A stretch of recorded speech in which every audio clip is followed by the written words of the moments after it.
अमन, thank God तुम आ गई। अब तो मुझे कह दो, दुनिया की सारी खुशी दी थी। ये डांडिया को पता है?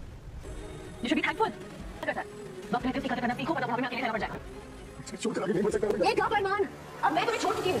ये रिश्ता क्या कहलाता है कि आने वाले एपिसोड होने वाले हैं ज़बरदस्त, सनसनीखेज, दिलचस्प। जी हाँ दोस्तों, आने वाले एपिसोड में आप लोग देखने वाले हैं कि उधर अबीरा अरमान को कहती है कि तुम ये क्या कर रहे हो। अरमान अबीरा को गले लगा कर आई लव यू बोलता है और अबीरा कहती है कोई है तुमसे प्यार करता है, वो है तुम्हारी पत्नी गीतांजलि। उसको तुम्हारे बारे में मालूम है, फिर भी वो तुम्हारा इंतज़ार करती है, तुमसे प्यार करती है।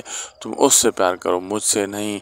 और तुमको मैं छोड़ चुकी हूँ और तुम्हारा मेरा कोई कनेक्शन नहीं है और ये तुम बंद कर दो जो कुछ तुम कह रहे हो। अरमान उसके रोकने की कोशिश करता है, अबीरा को समझाने की कोशिश करता है, लेकिन अबीरा एक बात नहीं मानती अरमान की। और अब आगे देखना मज़ेदार होगा क्या क्या होने वाला है। वीडियो अच्छी लगी तो लाइक शेयर सब्सक्राइब करना ना भूलिएगा।